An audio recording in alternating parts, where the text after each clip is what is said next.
Em, Vamos a volver.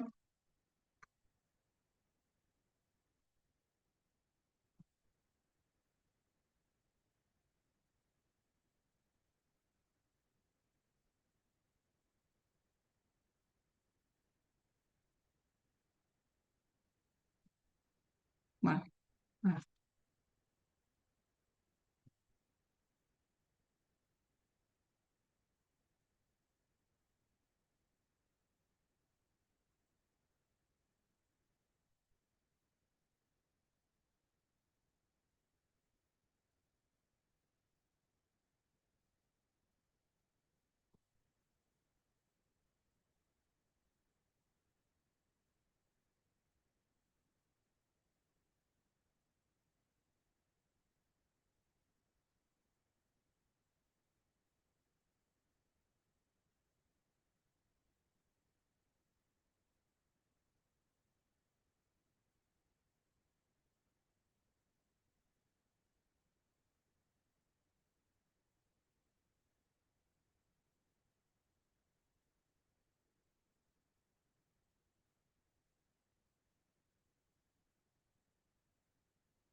ahí está. Ahí vuelven a ver el PowerPoint. Vamos a arrancar, aunque no estemos todos.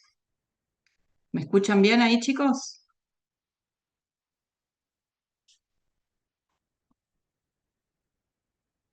Bárbaro. Bueno, les comento un poquito de cómo va a ser la materia. Docentes somos dos docentes. Mi nombre es Silvina Tasso, farmacéutica, y el otro docente que van a tener la semana que viene, que también está en el grupo, es Martín Dadé.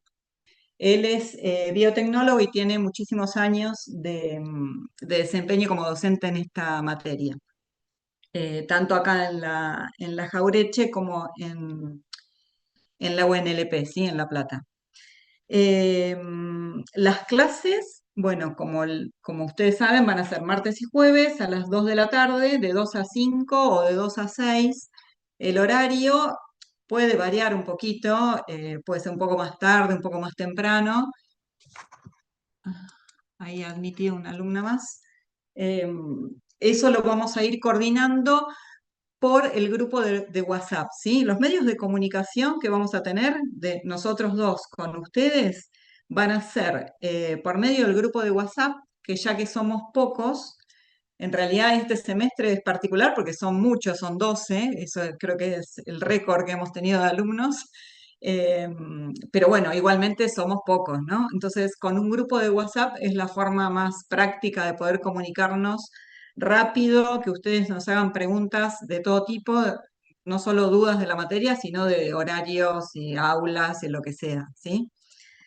Y después, bueno, está el mail también. La cátedra, el mail de la cátedra, que es el que figura en el campus, que es mediante el cual yo les mandé el mail y les mandé este link. Así que por ese medio también podemos mantener comunicación. Pero el principal es el grupo de WhatsApp porque es rápido y lo vemos al instante y contestamos rápido, ¿sí? Cuando es por mail, por ahí tardamos en chequear el mail. Así que tengan presente eso. En el grupo de WhatsApp, ahí está, en el grupo de WhatsApp, eh, fíjense que de los 12 alumnos, creo que hay un alumno que no figuraba. Entonces, bueno, ese tema hay que ver de que figuren todos, a ver quién era que faltaba. Eh, claro, hay 11 alumnos. Creo que puede ser Brian Canepa, que creo que estás conectado ahora, puede ser que no te hayas unido al grupo de WhatsApp.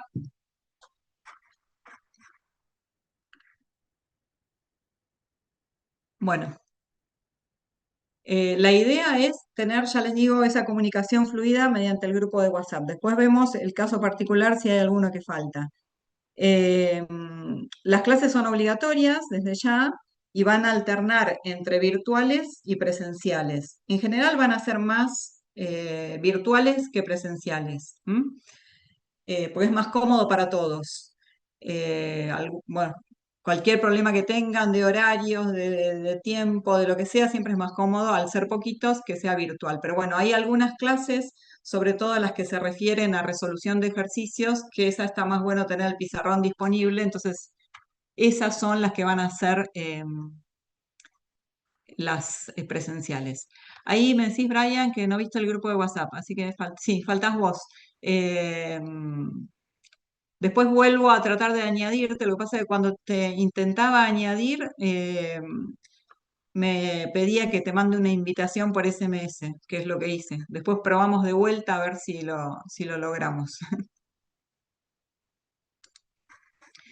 Bueno, el grupo de WhatsApp, el mail, bueno, la materia van a ser las 2 clases por semana, van a tener o sea, cada clase les vamos a decir nosotros unos días antes si va a ser virtual o presencial. Si es virtual, les mandamos el link el mismo día, así como hoy. Y nos manejamos en general en todos los temas con guías, ¿sí? Nosotros les vamos a mandar, eh, normalmente les mandamos la guía antes, hoy no, porque era la primera clase, pero ya para la próxima les voy a mandar la guía de hoy y la guía de la clase que viene, para que ustedes tengan presente qué tema vamos a ver, ¿sí? Y en algunos casos las guías incluyen algún ejercicio, entonces para que la tengan ya de antemano. Y si es posible, también les mandamos la presentación PowerPoint o el material que usemos en la clase, también se los mandamos. ¿M? Eh, las clases entonces, martes y jueves, los temas los van a saber un poquito antes. El campus, que quizás en otras materias lo usan más, pero a esta altura la realidad es que no lo estamos utilizando mucho el campus porque no hace falta. O sea, en el campus van a ver si entran que hay subida, información, hay material, pero básicamente lo que vamos a trabajar durante la cursada se lo enviamos semana a semana. O sea que no es necesario que entren al campus. ¿M? Y bueno, y la materia va a estar dividida en 3 parciales, no 2. ¿Por qué? Porque la información es mucha, entonces conviene dividirla en 3 y además para que no se le junte con los parciales de otras materias, ¿sí? Entonces vamos a tener 3 divisiones. ¿M? La materia en general, lo que es farmacología, es un pantallazo eh, de la farmacología que se ve en la carrera de farmacia, ¿sí? Es como un compilado resumido de muchísimos temas que los dividimos. De entrada, que van a ser estas 2 primeras clases, vamos a ver términos relacionados a la farmacia y a la fabricación y el origen de las drogas y de los medicamentos, que ahora vamos a ver bien cuál es la diferencia. Y después vamos a entrar en lo que es el tema de farmacocinética y farmacodinamia. ¿M? Van a tener un montón de términos nuevos que son fármaco algo, ¿sí? Se van a cansar de escuchar fármaco algo. Y después, que eso va a abarcar el primer parcial. Y después ya vamos a empezar a ver, bueno, aparte de farmacodinamia, a veces entra en el primero, a veces lo dejamos para el segundo. Pero bueno, una vez que ya se vio eso, se empiezan a ver ya los sistemas, sistema cardiovascular, sistema respiratorio, ¿sí? Distintos tipos de drogas, antibióticos, em, antineoplásicos, bueno, y así hasta terminar la materia, ¿sí? Es bastante información, es mucho. Bueno, hoy de entrada lo que vamos a ver, que es esta presentación PowerPoint, es lo relacionado a farmacotecnia, ¿sí? Después vamos a ver farmacoquímica o química medicinal y después, como les decía, farmacocinética, eso ya con Martín, y farmacodinamia, ¿sí? Brevemente, para adelantarles lo que van a ver después, farmacocinética y farmacodinamia, ¿a qué nos referimos? Farmacocinética es ver los procesos de ADME, ¿sí? Absorción, distribución, metabolismo y excreción. ¿M? O sea, todo lo que le sucede a la droga digamos, una forma de resumirlo es todo lo que el cuerpo le hace a la droga, ¿sí? Todo lo que le pasa a la droga cuando entra al organismo y tiene que absorberse, distribuirse, metabolizarse, excretarse, ¿sí? Y la farmacodinamia es al revés, es lo que la droga le hace al cuerpo. O sea, es estudiar todos los procesos relacionados a la acción de esa droga. O sea, esa droga uniéndose a su receptor, a su diana, a su blanco, ¿sí? Y todo lo que se desencadena a raíz de la unión de la droga a su sitio blanco. ¿M? Como para resumir, ¿qué es lo que se va a ver después de estas dos primeras clases? La farmacocinética y la farmacodinamia. Bueno, ahora lo que vamos a ver en estas primeras dos clases, farmacotecnia, ¿a qué se refiere? Más o menos como lo dice su nombre, es la tecnología de los fármacos, los procesos destinados a la fabricación de medicamentos. ¿M? Para ver cómo es la fabricación de los medicamentos, lo primero que quiero eh, incluirles es las definiciones, ¿sí? Las definiciones, estas son definiciones eh, oficiales, digamos, definiciones que figuran en Farmacopea, que es un libro oficial que después vamos a hablar de qué es. Pero bueno, me refiero a que son definiciones eh, oficiales, ¿sí? Definición de fármaco o droga. ¿Qué es? Es toda sustancia o mezcla de sustancias de origen natural o sintético que muestra un determinado efecto farmacológico o fisiológico, ¿sí? Por otro lado, la diferencia con medicamento, ¿sí? Fármaco o droga son sinónimos. Fármaco, droga, principio activo son todos sinónimos. Pero no es lo mismo medicamento o producto farmacéutico, ¿sí? Están viendo las definiciones, ¿no? Escritas. ¿Se ve bien, chicos? Sí, profe, se ve. Bien, bárbaro. Bueno, la definición de medicamento o producto farmacéutico o especialidad medicinal también son todos sinónimos. ¿Cuál es? Es toda preparación hecha con una droga o mezcla de drogas, empleada para prevención, diagnóstico, tratamiento de una enfermedad o modificar sistemas fisiológicos en beneficio de la persona. Ejemplos. Un ejemplo de una preparación empleada para la prevención, bueno, una vacuna. Una preparación empleada para el diagnóstico, un medio de contraste. Para tratamiento de una enfermedad, bueno, la mayoría de los medicamentos que conocemos son para tratar alguna enfermedad, un antibiótico, un antiinflamatorio, lo que sea. O una cuarta función que pueden tener es modificar sistemas fisiológicos, ¿sí? Por ejemplo, el caso de un anticonceptivo, ¿sí? No estoy tratando una enfermedad, estoy modificando un sistema fisiológico para beneficio de la persona, ¿sí? Bueno, todos ejemplos de para qué puede llegar a usarse un medicamento. Pero básicamente la diferencia entre fármaco o droga o principio activo y medicamento o producto farmacéutico, ¿cuál es? Cuando hablo de fármaco me refiero a la molécula, ¿sí? A la entidad química. Cuando hablo de medicamento me refiero a toda la preparación hecha con ese fármaco o droga, ¿sí?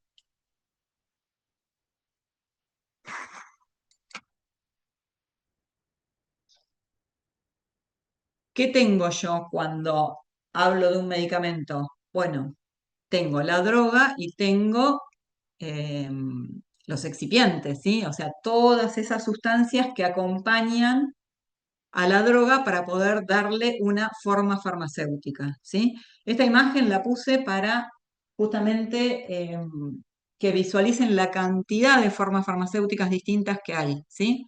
A esto llamamos forma farmacéutica, a las distintas formas que puede tener un medicamento, ¿sí? Un comprimido, una grajea, o sea, un comprimido recubierto, un inyectable, una cápsula, ¿sí? Cremas inyectables, polvos liofilizados, jarabes. ¿M? Eh, Hay gran, pero gran variedad de formas farmacéuticas y siempre aparecen formas farmacéuticas nuevas porque aparecen ventajas. por ejemplo, no sé, los liposomas, cosas nuevas que se van desarrollando que tienen ventajas sobre las ya existentes y optimizan el funcionamiento de ese medicamento, ¿sí? Se clasifican en líquidas, semilíquidas o semisólidas y sólidas, dependiendo también la vía de administración que se quiera seguir y la absorción y la función del fármaco, ¿sí? Bueno, volviendo al término farmacotecnia, entonces se ocupa de estudiar cómo darle una forma farmacéutica a un principio activo para fabricar así un medicamento, ¿sí? Eh, bueno, repitiendo más o menos lo mismo, o sea, repitiendo no, porque ¿qué función tiene una forma farmacéutica además de poder emplear una vía de administración determinada por conveniencia, ¿sí? O simplemente por estética, por dar un color, un sabor. Bueno, la función principal es normalizar la dosis, o sea, yo no puedo administrar una droga, supónganse, no sé, un- una benzodiazepina, ¿sí? Un diazepam que se administra en el orden de miligramos, ¿sí? Vieron que un diazepam se toma 0,5 miligramos, 1 miligramo. Yo no puedo administrar esa cantidad directamente, ¿sí? Sí o sí tengo que eh, darle un volumen, ¿sí? Diluirla en otro polvo, ¿sí? Que me permita generar un comprimido de un tamaño eh, que lo pueda administrar. Y por otro lado, bueno, determinan la eficacia del medicamento, o sea, que esa pequeña cantidad de esos miligramos puedan llegar realmente al sitio activo, ¿sí? Pueden llegar a ese receptor. ¿Cómo? Bueno, dándole la forma de un jarabe, de un comprimido, de un inyectable, lo que sea, que yo lo pueda administrar, se absorba, se distribuya y llegue a su lugar de acción. Un ejemplo de cómo interfiere, cómo importa el tipo de forma farmacéutica que tenga un medicamento, ¿sí? En este caso, en relación a la velocidad en que se va a absorber ese fármaco, ¿sí? Si yo en esta imagen tengo graficada la velocidad de absorción a nivel gastrointestinal de distintos medicamentos, ¿sí? Si empezamos, por ejemplo, de un medicamento, siempre hablando de la misma droga, ¿no? Lo único que cambia es que esa droga está administrada mediante distintas formas farmacéuticas. Si yo le administro el medicamento, ese fármaco, como un medicamento que es una solución, eh, va a tener una velocidad de absorción mucho mayor a que si lo administro en forma de emulsión, ¿sí? Cada vez la velocidad de absorción va a ser cada vez más lenta porque en el caso de la solución ya la tengo al principio activo disuelto, lo único que tienes que hacer es absorberse. En el caso de una emulsión, recuerden que una emulsión es una fase acuosa inmersa en una fase oleosa o al revés, ¿sí? Dependiendo si la emulsión es agua en aceite o aceite en agua y en qué fase está disuelta la droga, ¿sí? O sea, es un proceso más que tiene que atravesar esa droga para poder llegar a absorberse. Siempre para absorberse tiene que estar en un medio acuoso, que es el medio de la célula, ¿sí? Si yo tengo una suspensión, bueno, acá tengo también dos fases, pero tengo una fase sólida en una fase líquida, ¿sí? Entonces, esa droga tiene que estar, o sea, la droga está en la fase sólida y tiene que disolverse para después absorberse. Si yo tengo una cápsula por lo general, las cápsulas son eh, microgránulos, o sea, son fase sólida en donde está la droga, recubierta por una cubierta proteica, ¿sí? Las cápsulas clásicas.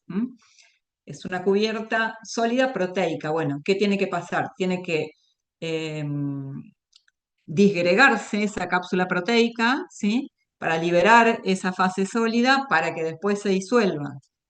En el caso de los comprimidos, comprimidos que son, son polvos compactados.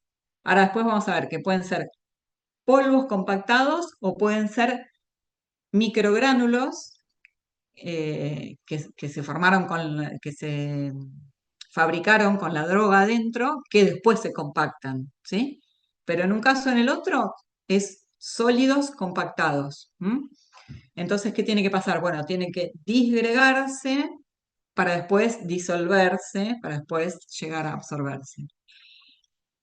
Siguiendo con distintas formas farmacéuticas, las grajeas. ¿Las grajeas qué son? Son comprimidos, pero recubiertos, ¿m?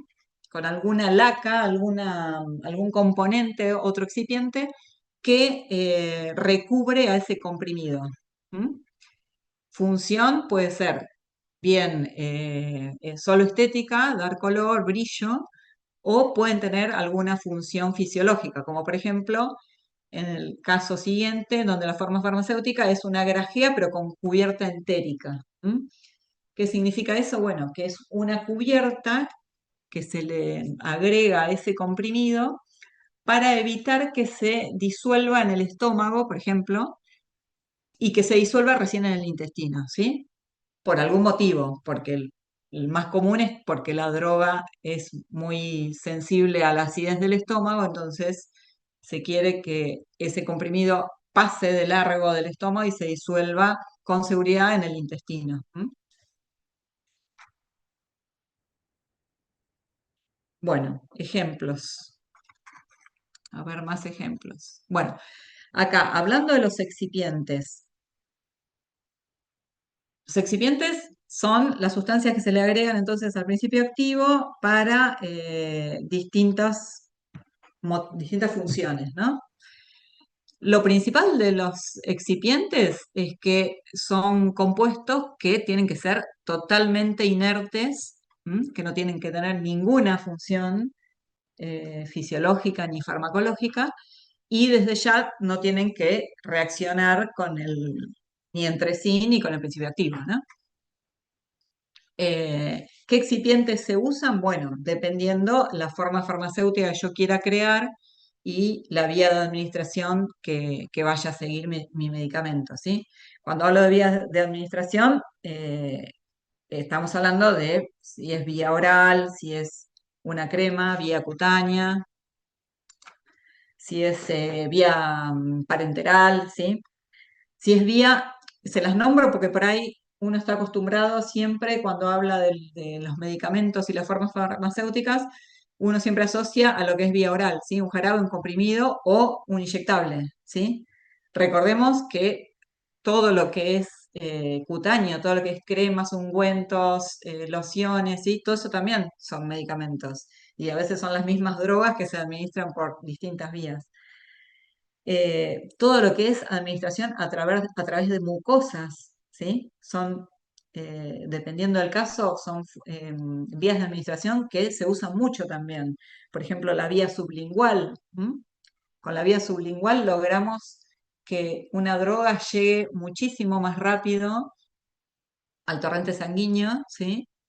Que si la administramos por vía oral, además de evitar el paso del metabolismo hepático. ¿M?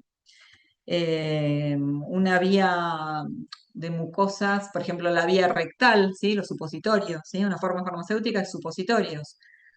Cuando no se puede usar la vía oral, por ejemplo, en niños o en bebés que tienen náuseas, vómitos y no se puede administrar la vía oral, bueno, se utilizan supositorios. La vía vaginal, la vía ocular, ¿sí? Las gotitas para los ojos, también hay muchos medicamentos que se administran eh, mucosa ocular, mucosa nasal, ¿sí? Los spray nasales con la función de llegar a la mucosa nasal o con la función de llegar a los bronquios, ¿sí? Fíjense que hay muchísimas formas, vías de administración y formas farmacéuticas relacionadas con las distintas vías de administración. ¿M? Y bueno, y distintos excipientes dependiendo de estas vías y dependiendo también de otras cosas. Por ejemplo, hay excipientes que se utilizan solamente para ocultar un sabor o un olor de una droga, ¿sí? Que la única función es esa, o para dar color, que parece por ahí algo tonto, pero muchas veces cuando los comprimidos vienen en distintas dosis, es importantísimo que cada potencia tenga un color distinto para evitar confusiones. ¿M? Después hay excipientes que se utilizan sobre todo en lo que es formas farmacéuticas líquidas que pueden estar, que sean propensas a formarse bacterias, hongos, ¿sí? Se utilizan conservantes. En el caso de los inyectables, lo que sea vía parenteral, se utilizan estabilizadores o antioxidantes para mantener, para que la droga no se degrade, ¿sí? Para mantenerla más tiempo estable. ¿M? O en el caso de las suspensiones y emulsiones, también se utilizan excipientes que estabilizan esa emulsión o esa suspensión, porque con el tiempo tienden a decantar. Y después tenemos excipientes, que es lo que acá les puse como... Ahí va, ¿eh? Ahí está. Excipientes en la fabricación de formas farmacéuticas sólidas. Hay excipientes que ayudan a la fabricación de ese comprimido, porque como les decía, un comprimido es una mezcla de polvos compactados, ¿sí? El polvo, la droga en polvo, más los excipientes en polvo. ¿M? En la máquina comprimidora lo que se hace es aplicar una fuerza de compresión que logra que el comprimido quede armado, ¿sí? Pero bueno, en ese caso se utilizan excipientes que ayudan a eso, porque muchas veces pasa que por la forma cristalina del polvo de la droga, por más que uno aplique mucha presión, los polvos no se mantienen unidos, entonces el comprimido no queda formado, se disgrega. Entonces se utilizan excipientes que ayudan a eso, ¿sí? Se llaman aglutinantes. Y por otro lado, se utilizan excipientes que ayudan a que toda esa mezcla de polvo se deslice en forma correcta por la maquinaria, por las tuberías de la máquina y no quede pegada a las partes metálicas por, por estática, ¿sí? Entonces se utiliza un excipiente que es el estearato de magnesio, que si se ponen a mirar la composición de los comprimidos, la mayoría de los comprimidos lo tienen al estearato de magnesio. Es simplemente para evitar la estática y que los polvos corran por adentro de la comprimidora, ¿sí? Lo mismo los aglutinantes, ¿sí? Es solamente para formar ese comprimido. No son excipientes que tengan alguna función fisiológica o que tenga que ver con la vía de administración, sino que son excipientes que están presentes para poder fabricar esos comprimidos, ¿sí? Después, bueno, acá les resalté lo de dureza y ensayo de disolución. Vamos a ver la siguiente para que se entienda mejor.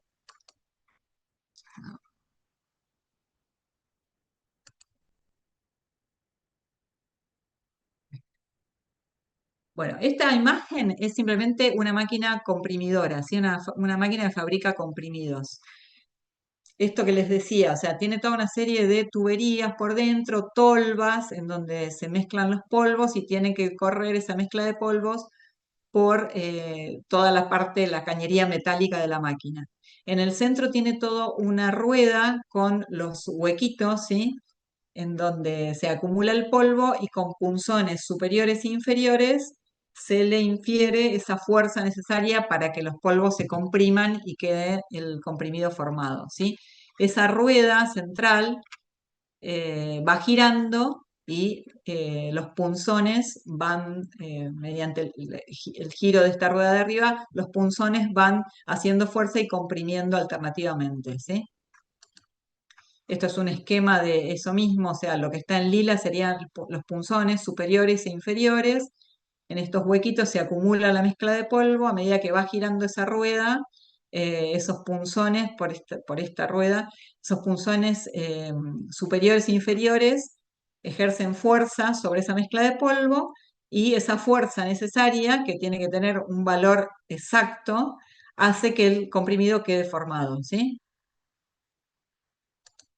Bueno, antes de pasar a esta y antes de que se me corte el Zoom, lo que vamos a hacer es cortar acá y después en un Zoom nuevo hacemos un recreíto corto ahora de 10 minutos y en 10 minutos nos volvemos a conectar al mismo link, chicos, ¿sí? Y comenzamos, seguimos a partir de acá, ¿sí? De los comprimidos. Así que yo ahora corto la reunión y en 10 minutos nos conectamos al mismo link, ¿sí? Bueno, profe. Ahí estamos. Hasta luego, chicos.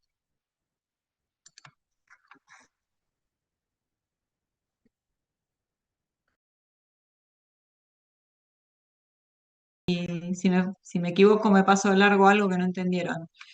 Esto se los muestro porque, como les decía, no es poco importante el tema de la formación del comprimido con una fuerza determinada que le da a ese comprimido una determinada dureza, ¿sí? La fuerza con la que se comprime, con la que es punzón superior y el inferior comprimen esa mezcla de polvos, le otorga a ese comprimido una dureza que debe estar entre ciertos valores, ¿sí? Debe estar dentro de un rango determinado.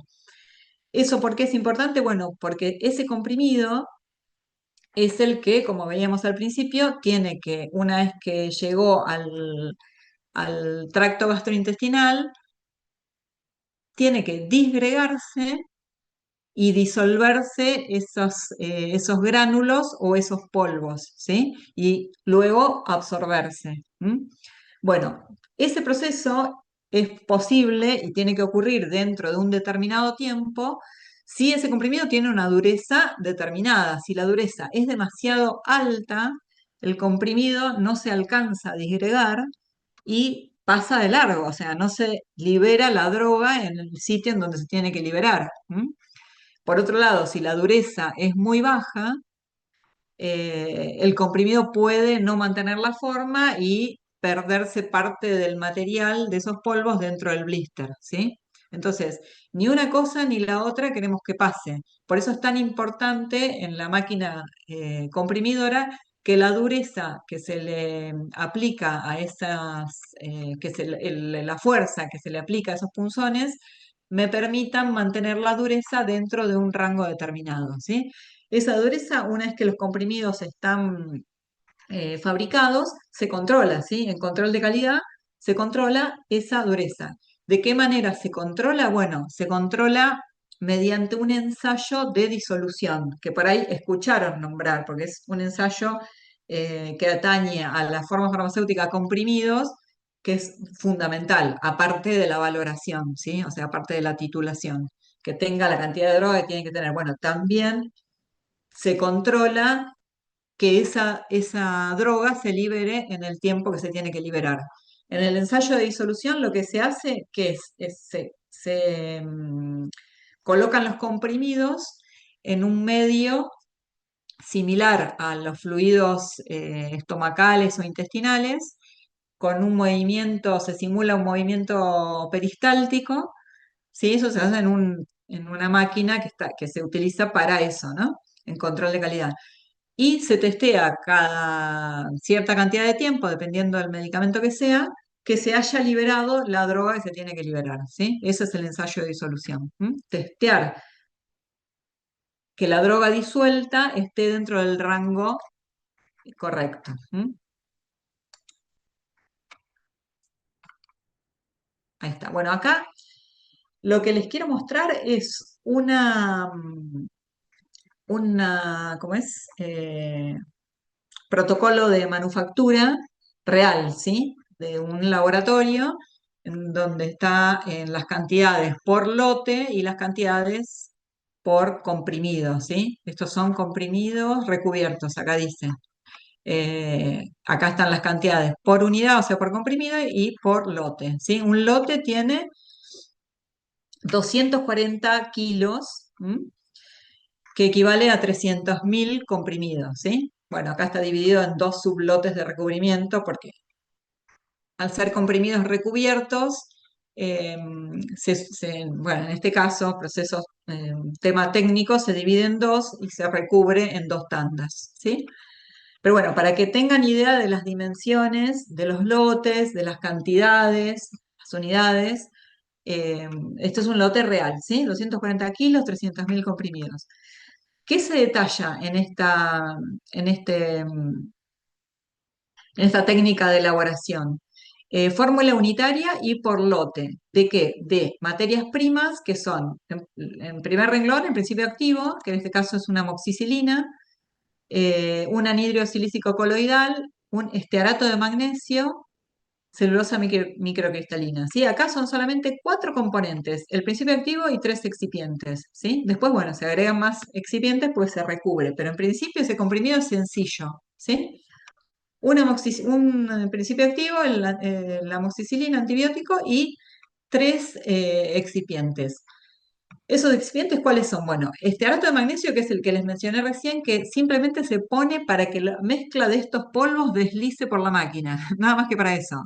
Fíjense que la cantidad es mínima igual, ¿no? 2,5 miligramos por comprimido.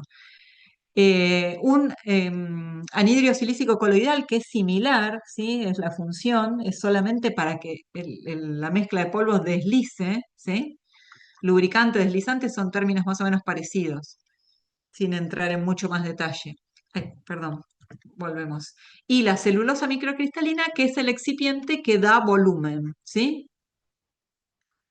Es el que permite que ese comprimido pese 800 miligramos, ¿sí? El comprimido. ¿M? En este caso, el antibiótico, la cantidad que se pone es una cantidad importante, ¿sí? Medio gramo, o sea, 500 miligramos de droga. Ese comprimido está formado en su mayor parte por el mismo principio activo. Pero bueno, se lleva a un volumen mayor, que es 800 miligramos, con el uso de la celulosa, ¿sí? Solo para dar volumen. Por eso siempre el excipiente que es el que llamamos diluyente, que es el que se pone para dar volumen nada más, ninguna otra función, es el que siempre figura cantidad suficiente para, ¿sí? No se pone los miligramos reales que se agregan, sino es el que lleva volumen, cantidad suficiente para. En este caso se lleva a 800 miligramos, en realidad se lleva a 240 kilos, ¿sí? En la tolva. Eh, Cantidad suponiendo título 100%, bueno, que son aproximadamente 85 kilos, porque el resto se lleva a 240, pero el resto es lo que ya había puesto. Y después tenemos, una vez que se hace el recubrimiento, bueno, dos lacas coloreantes, ¿sí? Que son las más usadas. Las cantidades son muy pequeñas porque es solamente para recubrir ese comprimido ya formado. ¿M? Bueno, es un ejemplo de técnica de elaboración o de manufactura de un comprimido recubierto. Esta es de otro comprimido recubierto, en donde la única diferencia, fíjense que acá tenemos más excipientes, ¿sí? Bueno, y directamente acá no, le saqué la parte de recubrimiento, no importa. Pero el comprimido en sí está formado por el principio activo y dos, cuatro, cinco excipientes en este caso. ¿Por qué? Porque en este caso el comprimido se fabricó por otra técnica que es la vía húmeda, en donde lo que se hace es fabricar unos microgránulos que después se comprimen. ¿M? O sea, en vez de comprimir directamente los polvos secos, se forman unos gránulos y se comprimen esos gránulos.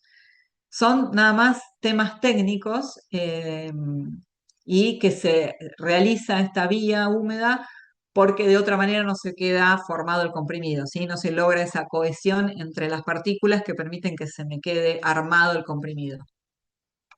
¿Y cuáles son los excipientes? Bueno, el diluyente, que acá vemos que hay dos, el almidón y la lactosa, que acá es la que figura a lo último como cantidad suficiente para, son dos.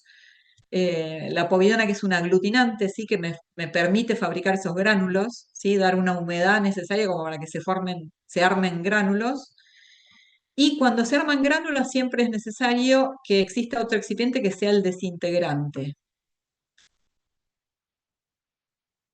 El desintegrante, no sé si alguna vez tiraron un comprimido, algún comprimido, bueno, la mayoría de los comprimidos en realidad se fabrican por esta vía, por vía húmeda, o sea, comprimiéndolos, fabricando gránulos y comprimiendo los gránulos. Si tienen un comprimido en un vaso de agua, van a ver que la mayoría de los comprimidos como que explotan, ¿sí? Una vez que toman una cierta humedad del agua, chupan esa humedad y gracias a la carboximetilcelulosa esta reticulada, cuando se humecta, eh, aumenta tanto su tamaño que parece que el comprimido explotara, ¿m? De golpe. Bueno, eso es gracias al desintegrante. Eso se hace a propósito para que una vez que el comprimido entra en contacto con la humedad del estómago, del intestino, se disgregue rápidamente, ¿sí? Es el proceso que tiene que pasar, que se desintegre, ¿m? Se disgregue, se desintegre y después se disuelvan esos polvos. El estaroto de magnesio, que es el mismo que vimos recién, lubricante para el tema de la máquina. Y la lactosa, cantidad suficiente para, en este caso, 125 miligramos pesa cada comprimido, ¿sí? Acá el principio activo son solo 20 miligramos dentro de un comprimido que pesa 125 total, ¿sí? Bueno, ejemplos de técnicas de fórmulas de comprimidos reales, ¿sí? Y acá, por último, les quería mostrar una técnica, una fórmula maestra con las cantidades para la fabricación de un medicamento que es inyectable, ¿sí?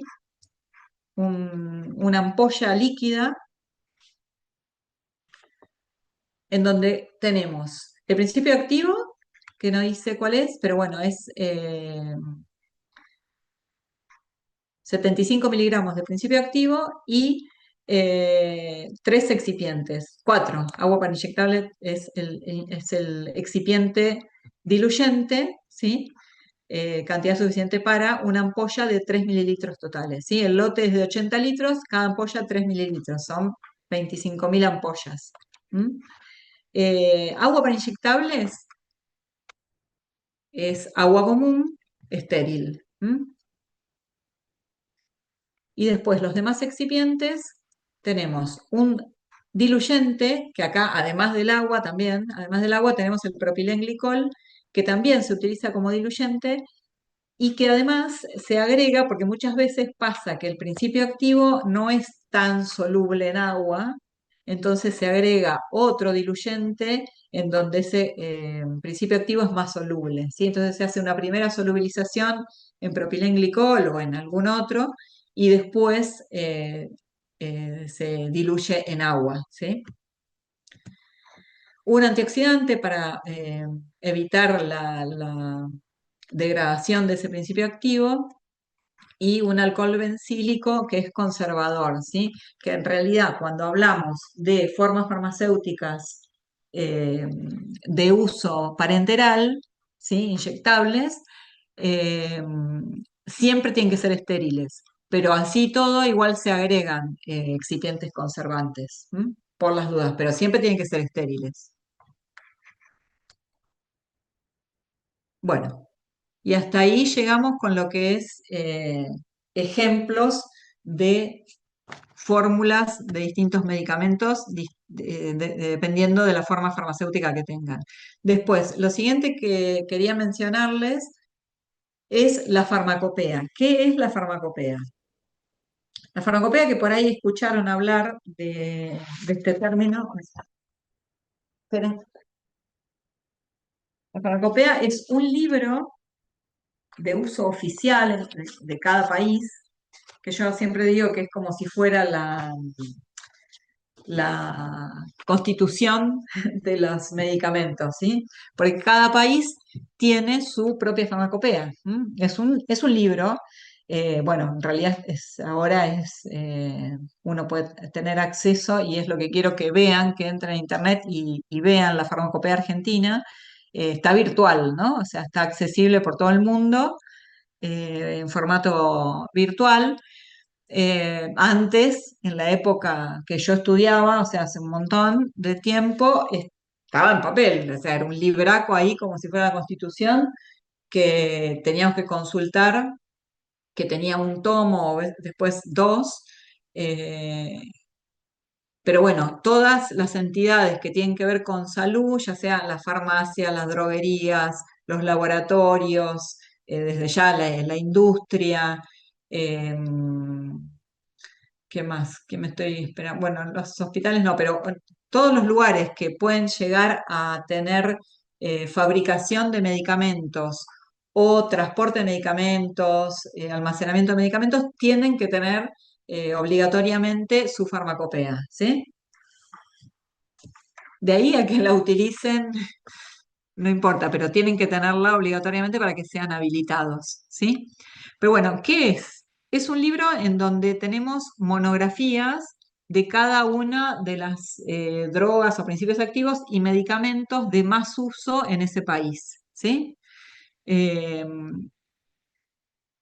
si ustedes entran, si ustedes googlean farmacopea argentina, que es lo que yo ahora después en la guía que les voy a mandar, en uno de los ejercicios dice eso, que entren a la farmacopea y busquen monografías y busquen formas farmacéuticas, porque ¿qué es lo que tienen? Tienen monografías en donde se describe la droga o el medicamento, todo lo que tiene que ver con su control, con su naturaleza físico-química y con su control de calidad físico y químico, ¿sí?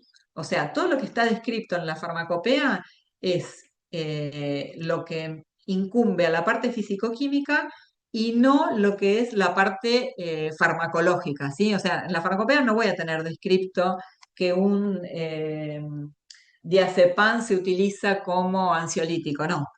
Voy a tener descripto que un diazepam es un polvo blanco con tal fórmula, con tal peso molecular, con tal punto de fusión, con tal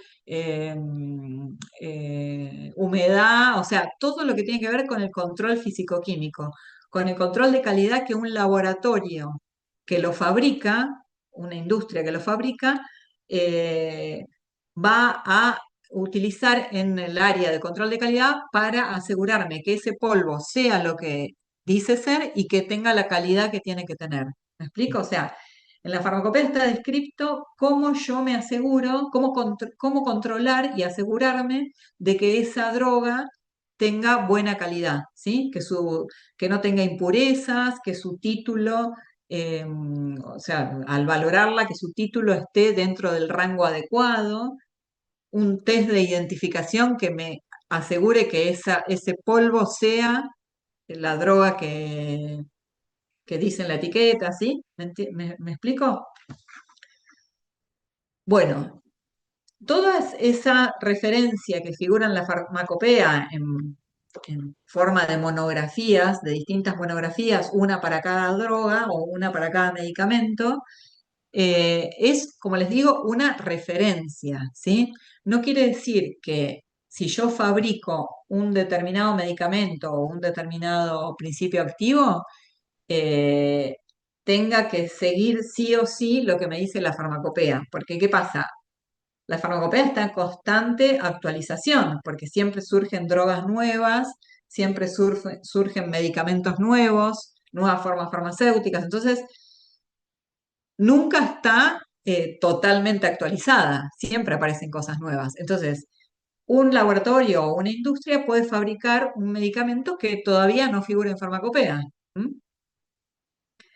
Entonces, vuelvo a repetirles, que no figure en la farmacopea no quiere decir que no sea válido. Un medicamento puede no estar en farmacopea y, sin embargo, ser autorizado su uso en ese país, ¿sí? De hecho, en Argentina, la mayoría de las drogas bueno, no sé si la mayoría, pero hay muchísimas drogas en uso, medicamentos en uso, en comercialización, que no están en la farmacopea argentina, ¿sí? Porque no está muy actualizada. Así que bueno, cuando yo hablo de uso obligatorio me refiero a que un laboratorio, o una industria, o una farmacia, o una droguería, para que sea habilitada, tiene que tener la farmacopea, ¿sí? El libro.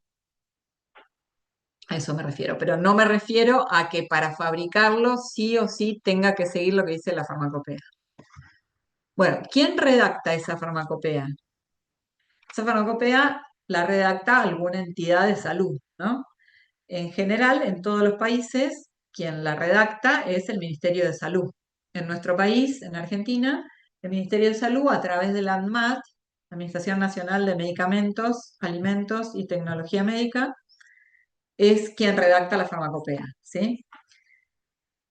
Eh, Hay farmacopeas que se usan muchísimo como referencia, incluso más que la farmacopea argentina, hablando de laboratorios de industrias argentinas, usan más la farmacopea como referencia, usan más la farmacopea de Estados Unidos o la farmacopea europea o la farmacopea japonesa un poco también, pero más que todo la de Estados Unidos y la europea.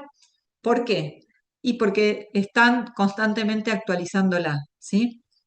Ejemplo, la farmacopea argentina, estamos en la séptima edición. ¿M?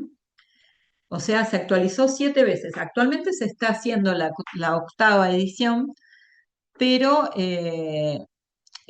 terminada de uso oficial es la séptima. Y la séptima es del año, yo tenía anotado acá, la séptima es del año 2003. 2003, ¿sí? La sexta edición, o sea, la anterior, era del año 1978. O sea, fíjense todos los años que pasaron entre la sexta y la séptima.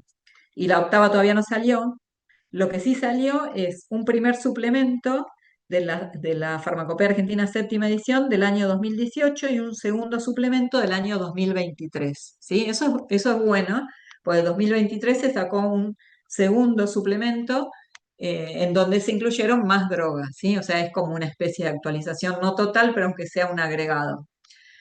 Esto se los menciono para que comparar con lo que es la farmacopea de Estados Unidos, que se llama, por ahí la escucharon nombrar, USP, United States Pharmacopeia, ¿sí? USP. La farmacopea de Estados Unidos, la USP, se actualiza anualmente, incluso semestralmente, porque a mitad de año se saca como si fuera un suplemento. ¿M? Pero todos los años se actualiza. No sé por qué USP estamos, no sé qué número, porque se van numerando, pero supónganse, no sé, USP 58. El año que viene, USP 59, USP 60, todos los años una USP nueva, ¿sí? Por eso es que muchas veces la industria, cuando tiene que controlar tiene que hacer el control de calidad de sus medicamentos, utiliza como referencia la farmacopea de la USP y no la farmacopea argentina, ¿sí? O la farmacopea europea. La farmacopea europea es la EP, European Pharmacopeia, ¿sí? Y la redacta, bueno, no importa el nombre. En Estados Unidos, la USP la redacta, digo no importa el nombre porque es medio complicado. En la USP de Estados Unidos la redacta la FDA, ¿sí? Bien conocida, la FDA, Food and Drug Administration, ¿sí? Es el ente del Ministerio de Salud que redacta la USP, así como en nuestro caso la redacta la ANMAT. Bueno,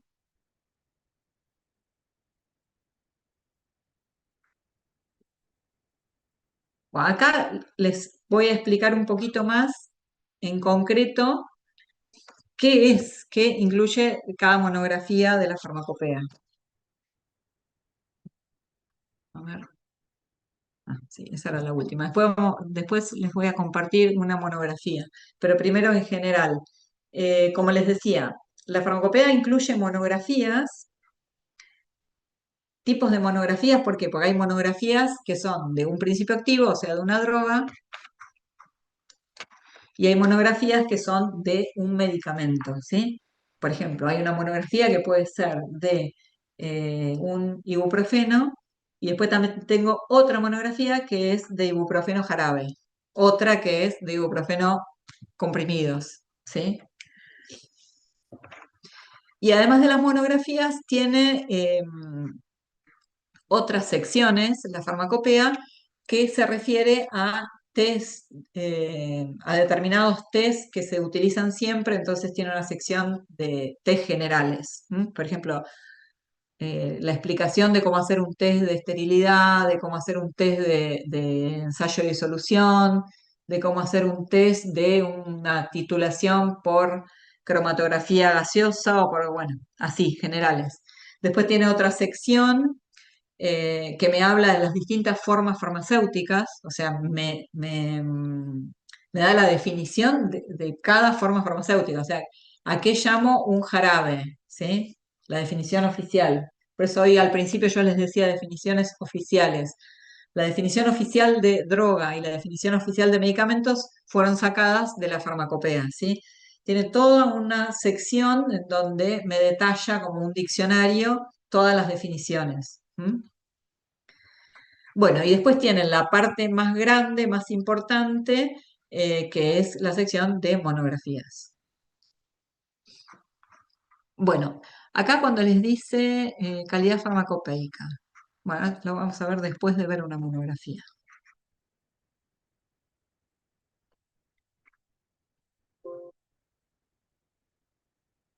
Ahora quería compartirles,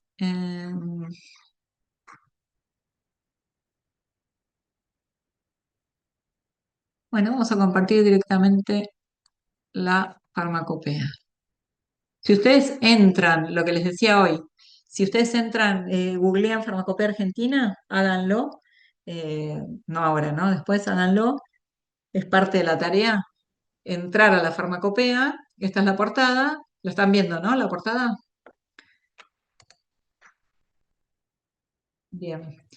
Eh, el volumen 2 se refiere a las monografías de drogas, ¿sí? Creo. O sea, cuando entran van a ver, cuando entran a la página, es la página de mi Argentina.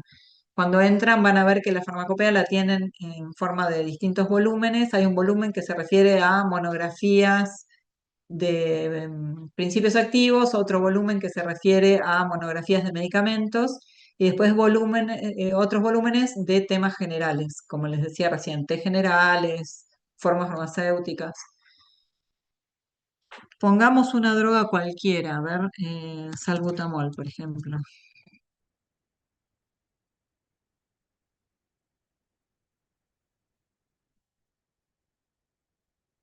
Bueno, me aparece dos salbutamol, salbutamol y una sal de salbutamol. Quiero ir a la monografía, ahí está la monografía. Bueno,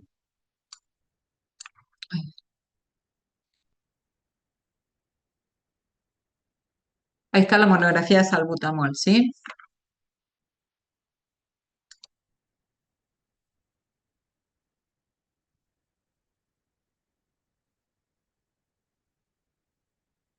Fíjense que así como este principio activo o cualquier otro que yo ponga, lo primero que me muestra, además del nombre, es la fórmula, ¿sí? El peso, bueno, la fórmula achicada, el peso molecular, el número CAS. Otros nombres que puedan tener, que no es raro, ¿sí? El salbutamol también se llama albuterol, y la definición. Las características generales de ese polvo, es un polvo, la mayoría son polvos, un polvo cristalino blanco, la sustancia de referencia que se utiliza para su control y cómo conservarlo. Bueno, después de toda esa parte general, eh, aparece la parte de los ensayos, ¿sí? Esto es a lo que me refería. Esta monografía es bastante cortita, tiene pocos ensayos, ¿sí? Pero bueno, pocos, pero no poco importantes, porque siempre tiene que estar presente un ensayo de identificación, ¿sí? Siempre va a estar presente un ensayo de identificación y un ensayo de valoración, eso siempre. Después puede haber otros tipos de ensayos que siempre hay, pero que pueden ser más variables.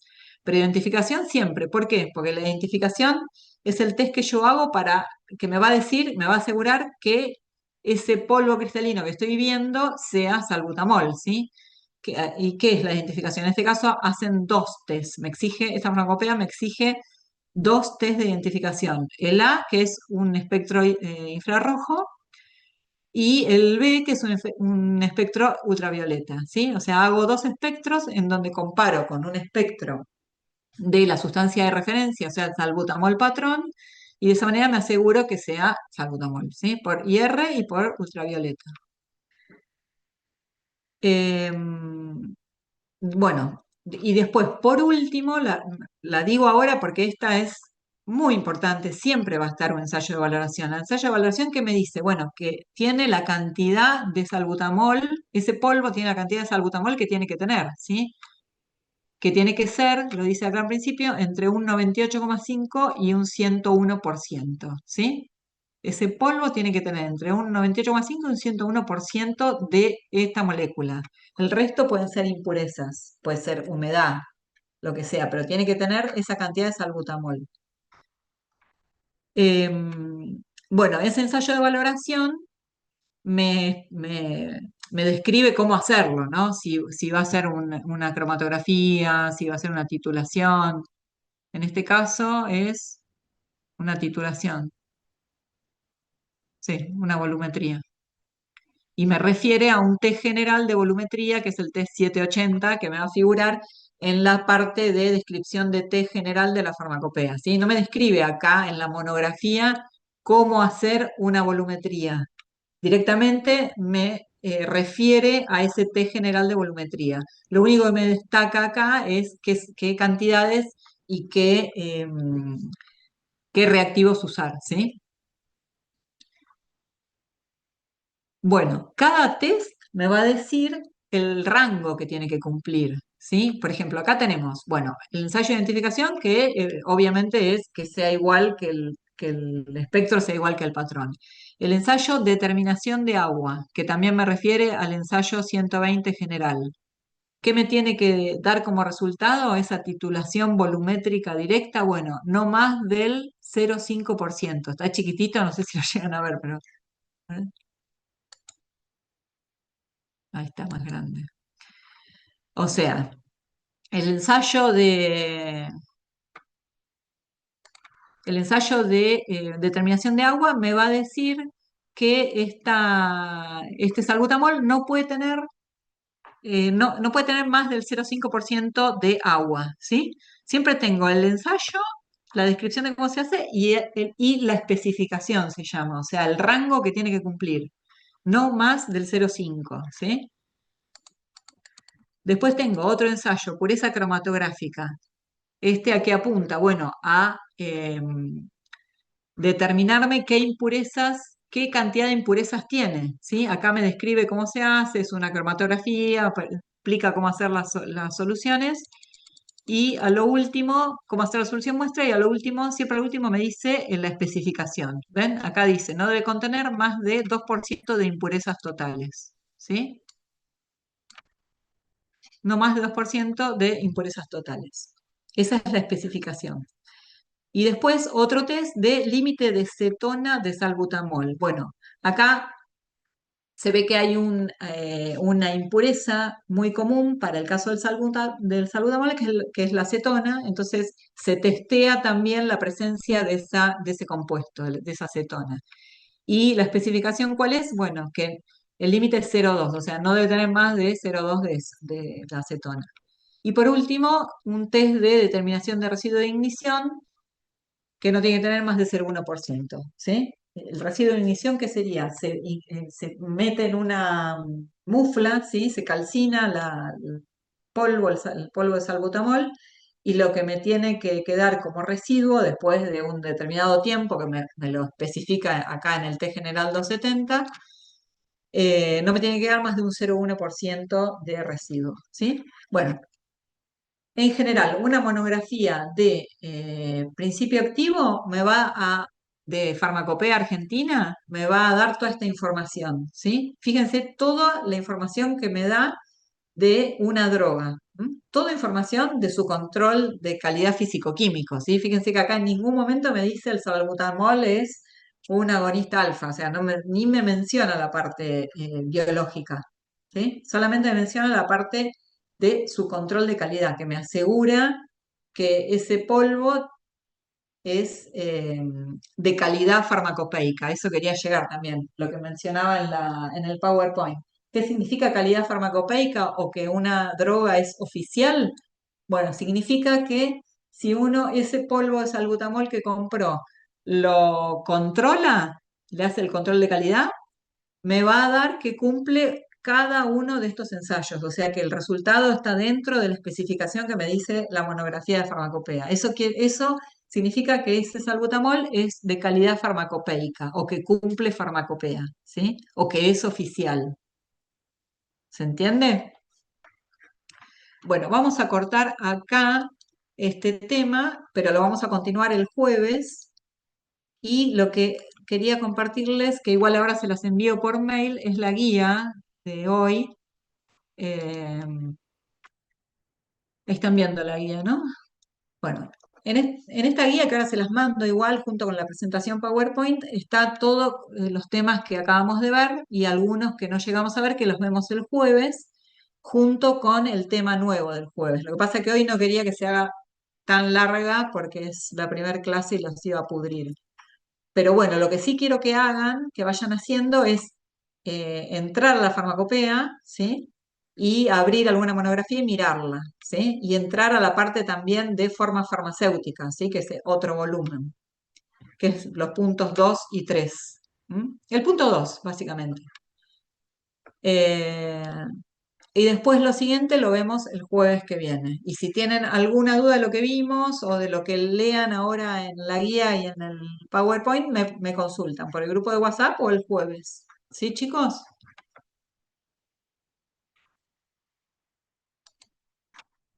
¿Estamos?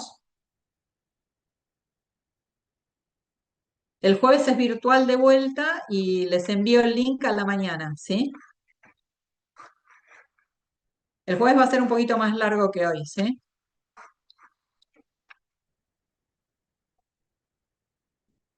Así que bueno, eso es todo, chicos, por hoy. Nos vemos el jueves. Bueno, profe, Chao, chao, profe, nos gracias. vemos. Chao. Chao, chao. Nos vemos. Nos vemos.